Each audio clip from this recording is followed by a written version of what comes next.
ఎట్లా మరి? That's what I was telling them. It's not that knowledge we give that, but how to live is more important for the students. That culture, okay? We have how to sustain for the all the arts in the society, and every student should have endurance. If something goes wrong, should bounce back. That's what we call it endurance and persistence. So should not give up just like that. You have to fight, fight, fight. That's what we call it the persistence. So that these two qualities are very important for success. So we can learn many things like people from Dr. Upendra and Bhaskar Rao also. They know how to live, how to make society happy, how to make themselves also happy. And just now Bhaskar Rao sir was telling, easily will get 1 crore per year if you serve for somebody. But Dr. Upendra doesn't want that. He wanted to serve the society by own his entrepreneurship. That's why he came to Vizag. He came to Vizag and he started his own entrepreneurship. Okay? So definitely you are privileged to have him today. So once again I thank you, sir, for your presence. Thank you very much.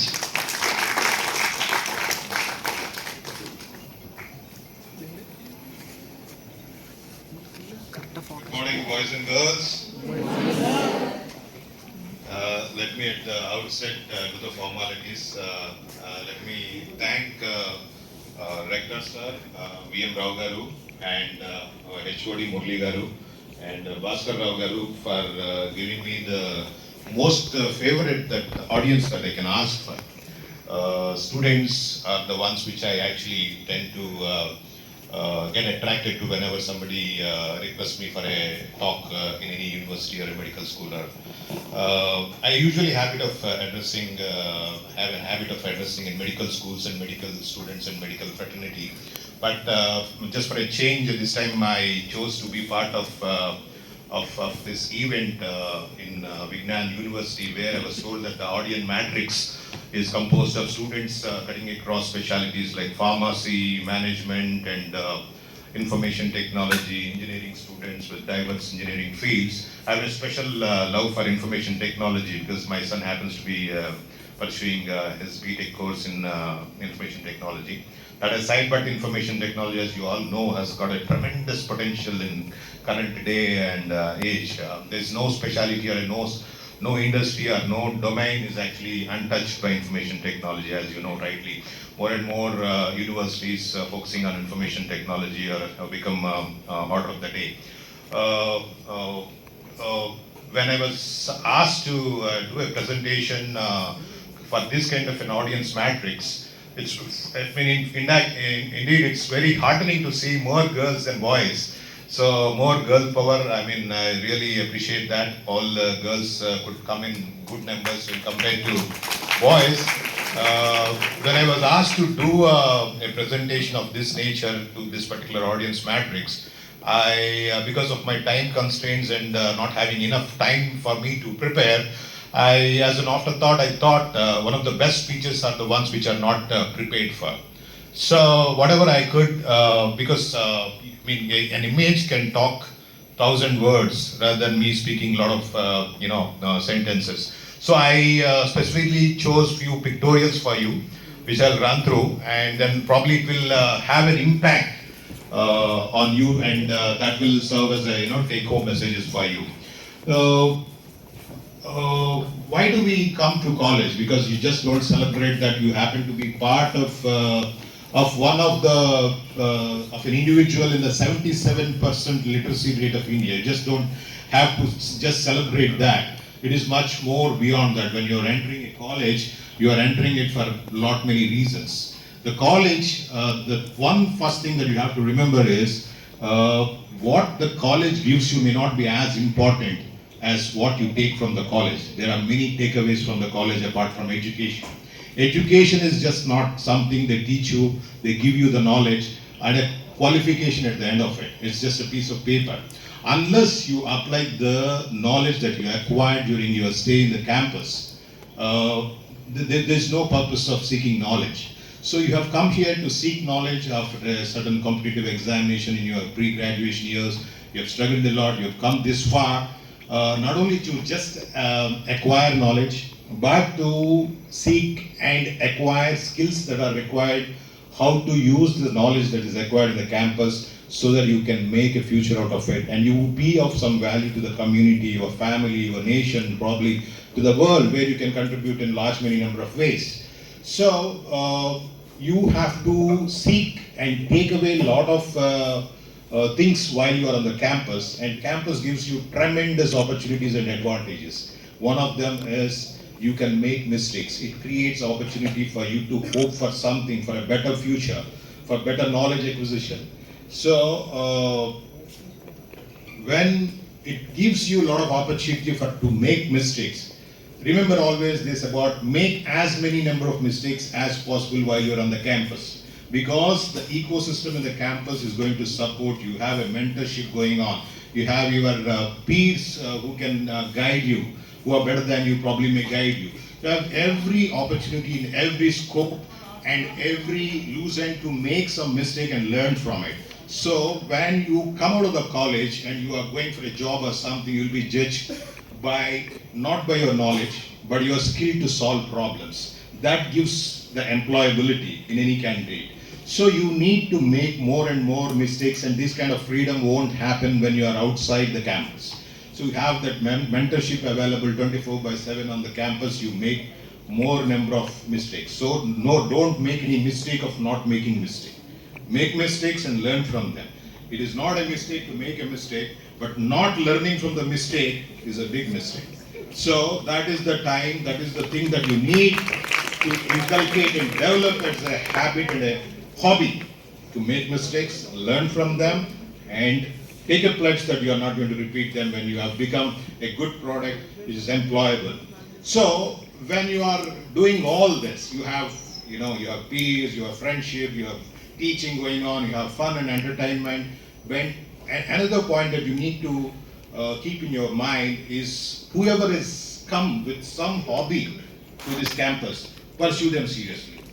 Pursue them seriously. Your hobbies, you never know how they become handy when you actually enter into the real world. The few classic examples of why you have to take hobby seriously is one is Steve Jobs. You know what he used to do when he was just even imagining or having spatial imaginations about how to build up a product like that? He was just doing calligraphy. You know what a calligraphy is of no value actually. If you develop that skill also, it is of no value and it is not even employable virtue. So what he used to do is to practice a lot of calligraphy styles, and he's a master at it. But that is what that actually prompted me to put this word connecting the dots. I don't know how many of you have heard his university speech, convocation speech. In his, he connects the dots back.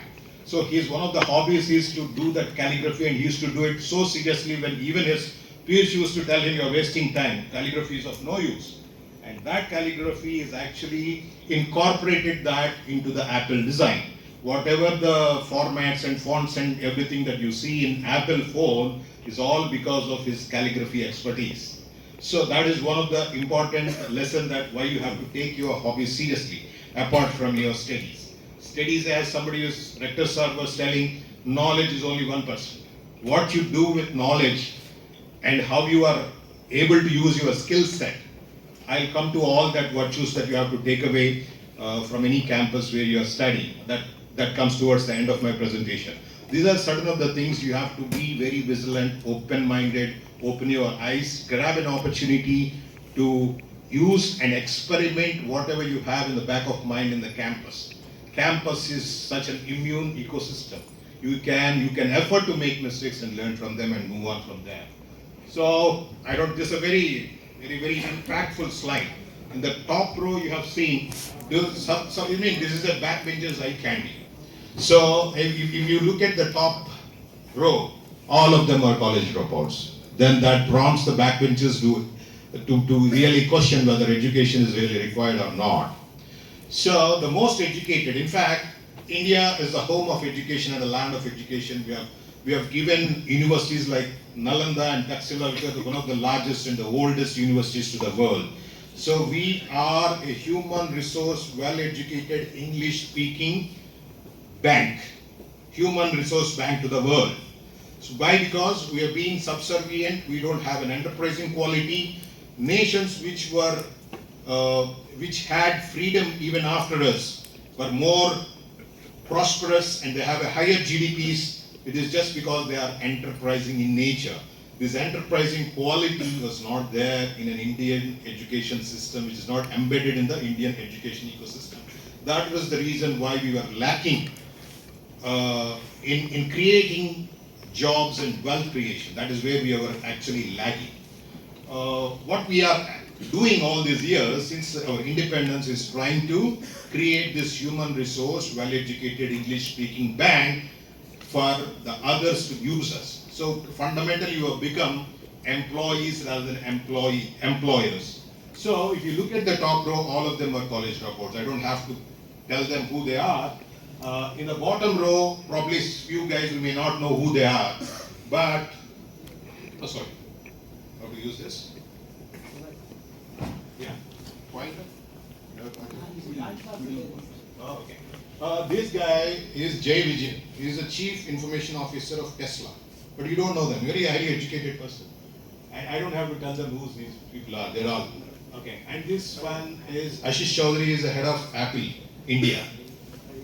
And he is Karandeep Anand, who is the CEO of Workplace, which is a part of Metaverse and Meta and Facebook. So these people are highly educated. At the end of the careers, what they have actually become is employed by people who are college dropouts. So that sort of prompts and gives a confidence to the backbenchers that you don't have to necessarily be highly educated to be enterprising and start your own entrepreneurship journey. No. What you have to take from this slide is that it is just not that they are not educated. It is just that they are educated unconventionally. It's not a conventional education that they actually did not seek while on the campus. They've all been to campuses, in Ivy School campuses. Some of them have dropped from there. Well, the common thing that all these guys tell is that why did you drop out in the first place? So the commonsensical answer that these guys, most of them usually they are on the same page when I am telling this. If I were to continue in college and keep pursuing my education, I would have never had the time to create what I've created.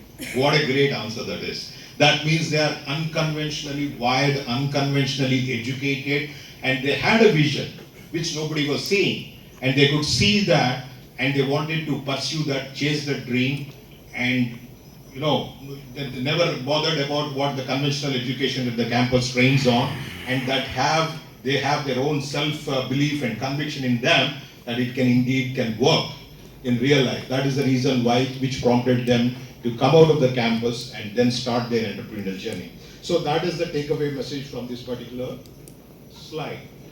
India is a blessed country. We all know. We are in a very young country. The average age of our country is 28 years. We have a lot of young people. So that means what? We enjoy a great concept called demographic dividend. That means at any given point in time in India, we have much more younger generation of people who are employable, who can take care of the society which is aging. This is in contrast to all the developing countries, industrialized nations, where the population is aging and they don't have a real good workforce with them to take care of their elderly. So that is the reason why you see a lot of migration of a good talent from India going to offshores in US and Europe and all that. So we have it, but the problem is most of the time we spend up our time in the formative years and the most developmentally important years in getting ourselves educated and probably making ourselves to be employable by all these people. So rather than looking at that, why not we consider entrepreneurship as a challenge, as an opportunity when you have a scope in a country of 1.4 billion. Opportunities also will be 1.4 billion. So every individual is an opportunity. So every domain has so many opportunities waiting for us to grab them. So we have to make use of this demographic dividend. Unless we use it properly, it can even turn out to be a demographic disaster.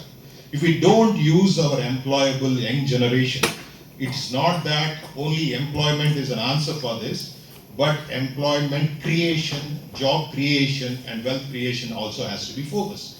That only happens when the young minds are given a direction while they are on the campus towards an entrepreneurial journey.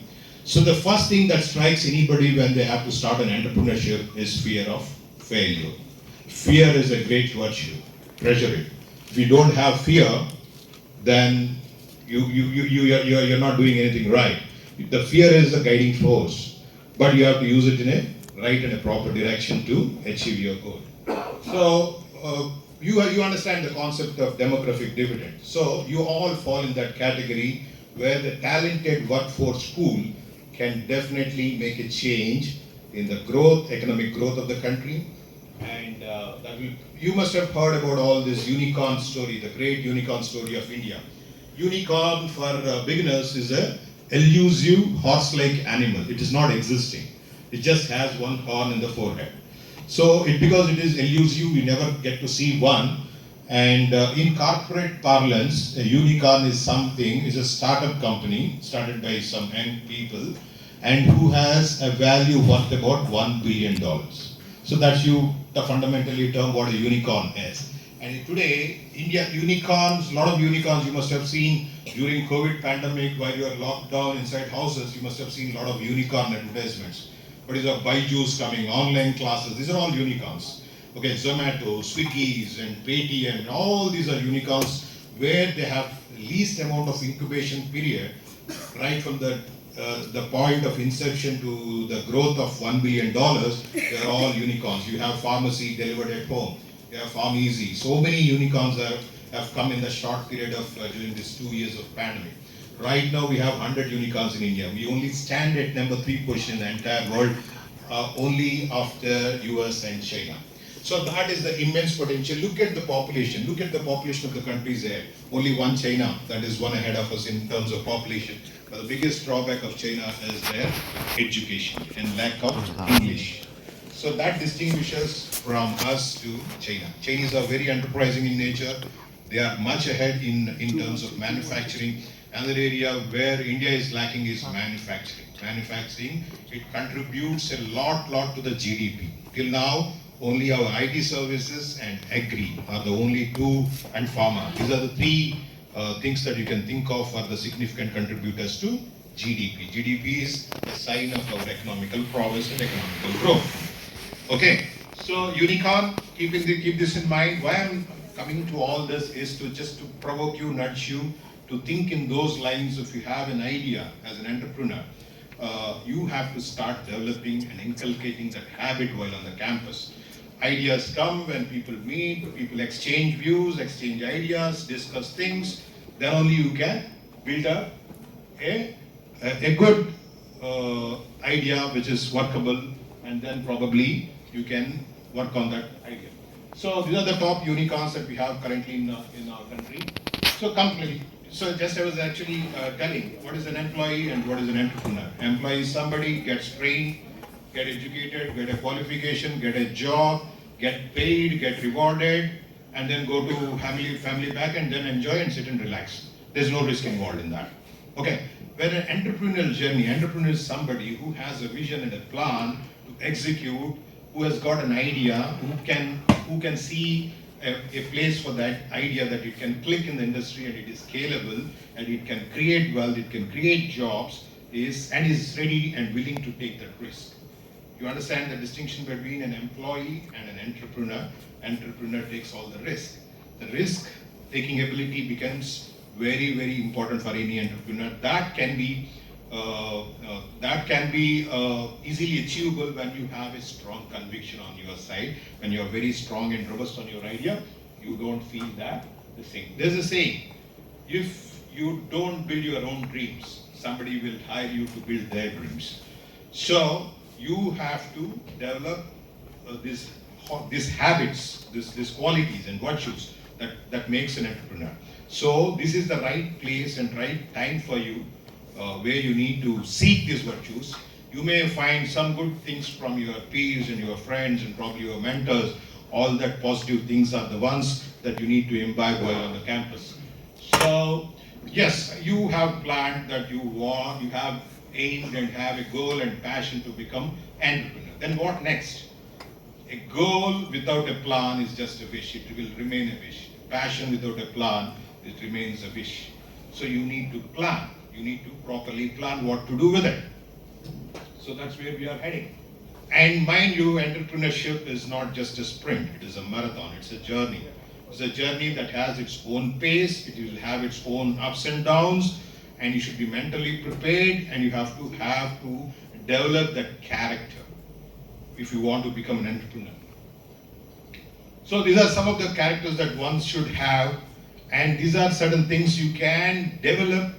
Entrepreneurs are not born, they are made. You have to develop the hobbies and habits, and how to become is a experimental thing you need to do and follow them and pursue them at regular intervals. Then only you become one. Tenacity, your ability to persevere even if there is a problem, your ability to come back, ability to take the negativity, ability to take the insults, and these are all part of the initial entrepreneurial journey. You should be ready for all this. There will be a lot of failures. Fear of failure should never be a factor. So unless you sue, if you get to see about a failure, I'll tell you a story. There is an Australian Allied Combat Force. So when a lot of people may apply, somebody has got a tremendous track record and in terms of their ability to combat with skills and all that. And what the interview board sees in their resumes is that they won't pick up guys who have done excellently in their CV. They will pick up those guys who have failed once.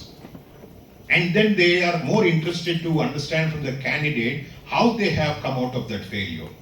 So anybody who has not failed, they will not take. They will see the character, because failures are a normal thing in life. Not everybody will have a failure in one thing or other in life. Everybody cannot be successful. Okay, what is more important in assessing somebody's character is what have they done during the time when they have failed. That makes the most important virtue. Their ability to come back, ability to have that tenacity in them to come back and do what they're supposed to do. That is more important rather than being successful all the time. Success won't teach you everything. Failure teaches a lot. Failure is a good teacher. Passion. Passion is something you have an idea, you dream, you sleep, you eat, you drink that passion. Any idea you may choose. Some of the ideas that I can throw up for an young generation like this, you have a lot of gaps in manufacturing sector, probably in pharma industry or mechanical engineering, all that. There's a lot of gap in manufacturing.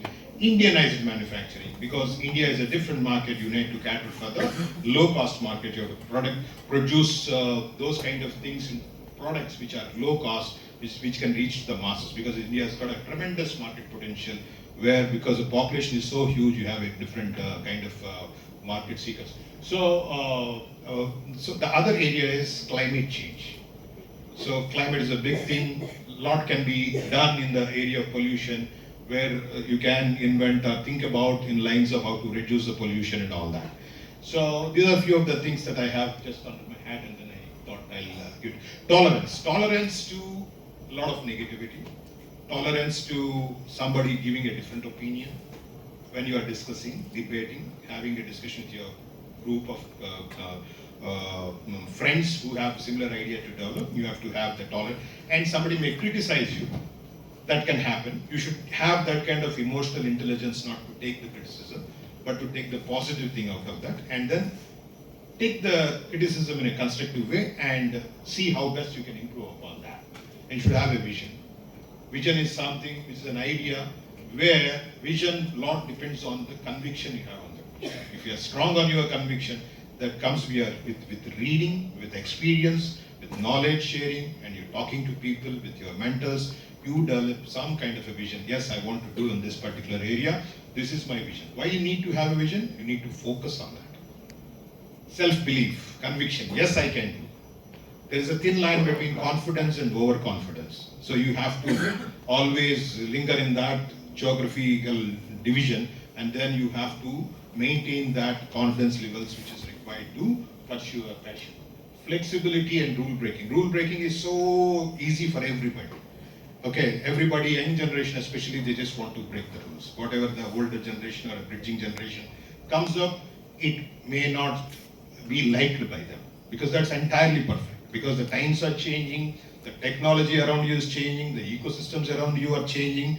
It's always good idea to break the rules, but in a positive way. It's not that if there is a rule which is bound to be perfect and right, you are not supposed to break it. If there is a rule that needs to be broken, there is a certain conviction or a certain old-fashioned thought, you can break it and make it into a new way of thinking. So this, this is one of the examples where slow and steady wins the race. It may not necessarily, because that rabbit happened to sleep that time and this could win. It doesn't happen in real life always like that. So the way you can break this rule is speed and smart. It may not necessary that you have to do it in a speedy fashion, then you're going to achieve your goal. You have to use smartness when you're speeding up things. The smartness comes by adaptation of technology in the current day. You need to use technology, you need to be fast because it's a fast growing world. Times are changing.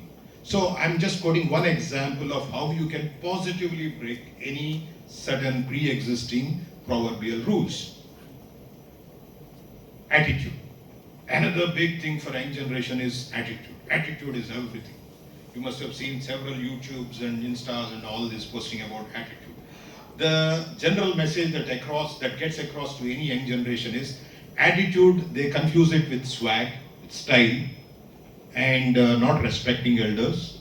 This is what they think that they know it all.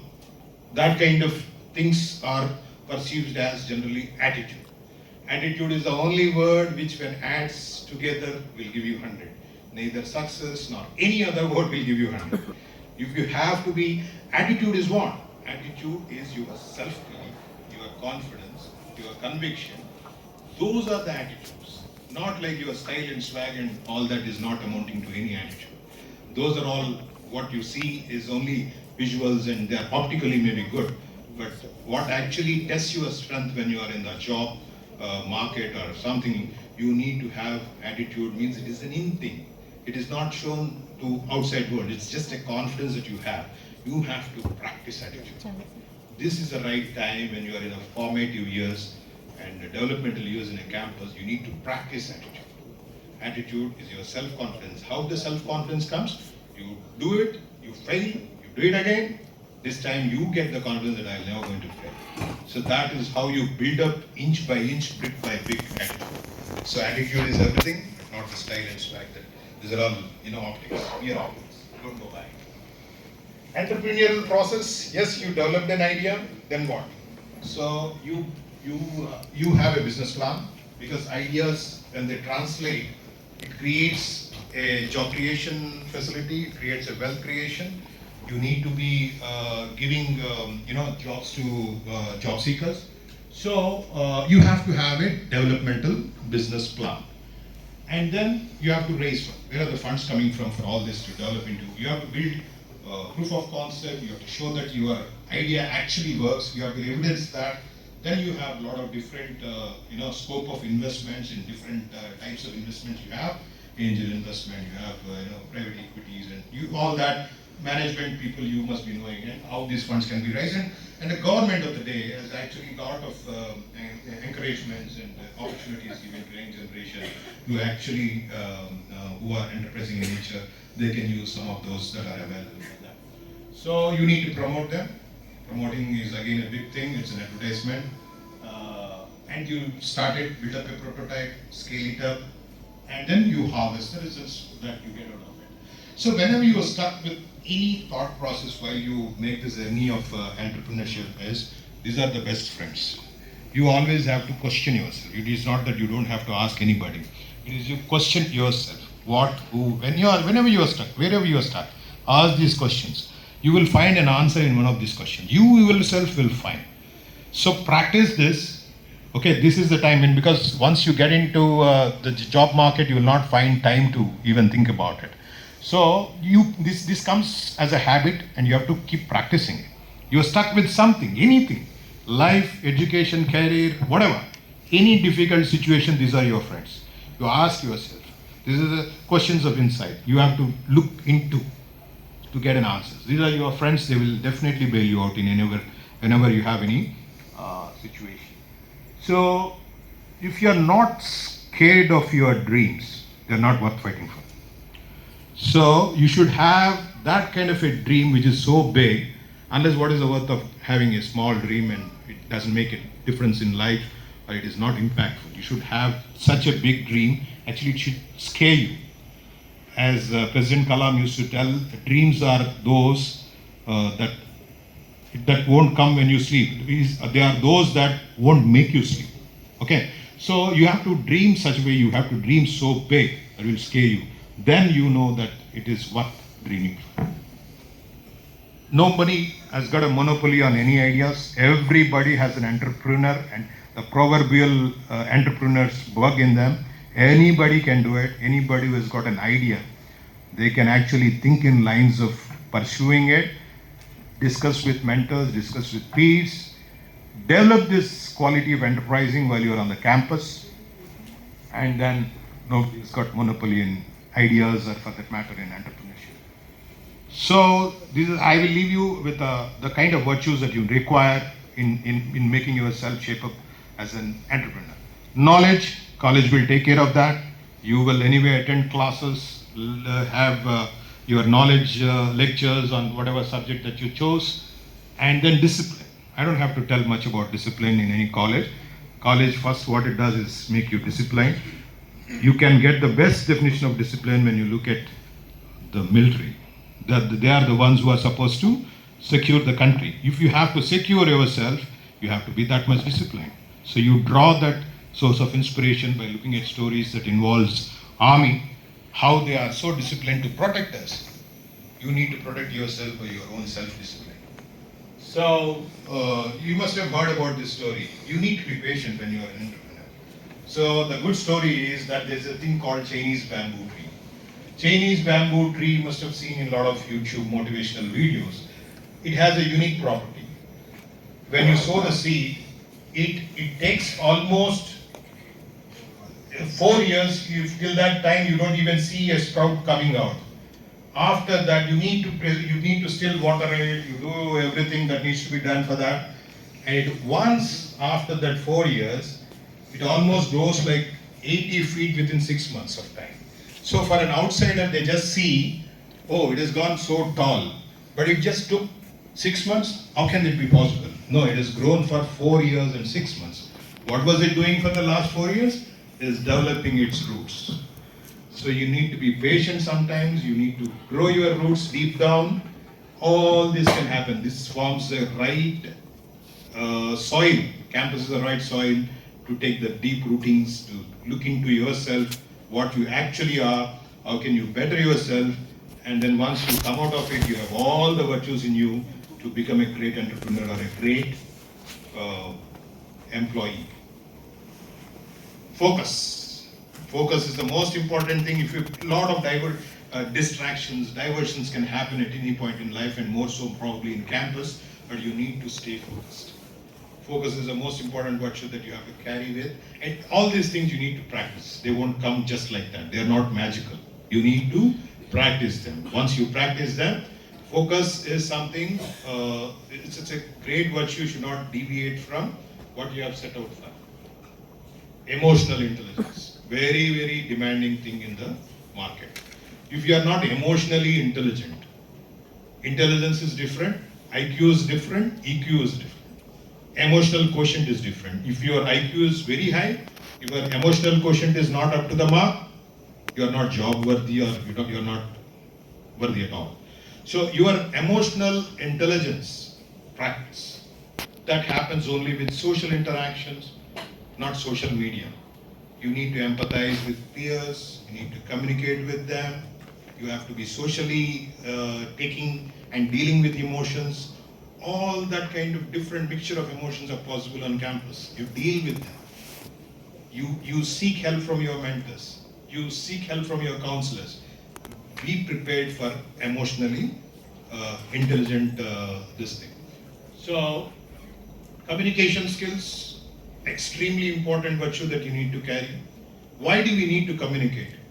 So the moment you open your mouth, you are telling the world who you are. Communication skills matter a lot. You have to be prepared to convince a lot of people while you are making your entrepreneurial journey. Convince about your idea, convince about your business plan. You need to do a lot of convincing. Even in employee situation also, you need to do a lot of convincing. If you are an entrepreneur, you need to do it more. So communication skills you can develop by talking to peers, debating. A lot of opportunities will be given in campuses like this.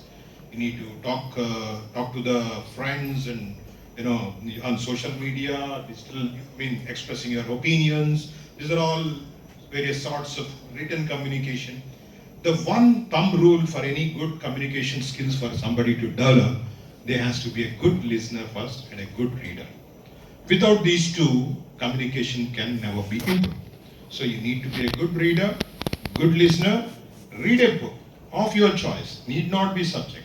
Something that makes you interested in. Read about probably current affairs or whatever makes you interested in. Read, because that gives you a uninterrupted chain of thought in your brain. So that is a habit again one needs to develop. Reading, listening. Listening, you don't have to spend anything, you just have to open your ears and brain and then listen to somebody who's making some sense. So once you do that, communication is the next thing. It automatically will happen. So hone up your communication skills and be ready. Teamwork.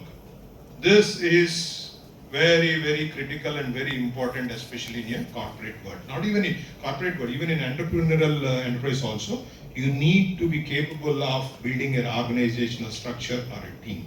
Because together everyone achieves more. So team building skills again is an important virtue that you need to practice well on campus. So Lord, don't let your fear of failures to stop you from realizing your dreams. This already I told.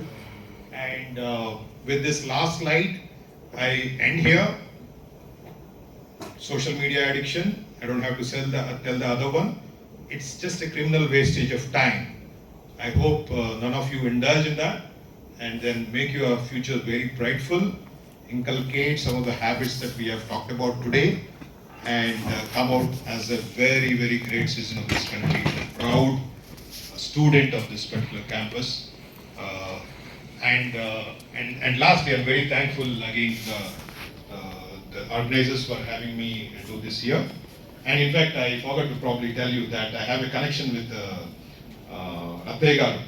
We used to study his books. Probably I can call myself as an academia student. We used to study his books and coaching. Rattegaru batch used to be there. That's probably 25 years back when we were preparing for pre-medical school entrance exams and all that. So with that, I end my talk here. And if you have any questions or anything that you want to opine on, please feel free to do that. And I actually always want these kind of things to be more and more interactive, because at the end of the day, you need to take home certain of the things that we discussed here. With that, I thank you. Good luck. God bless.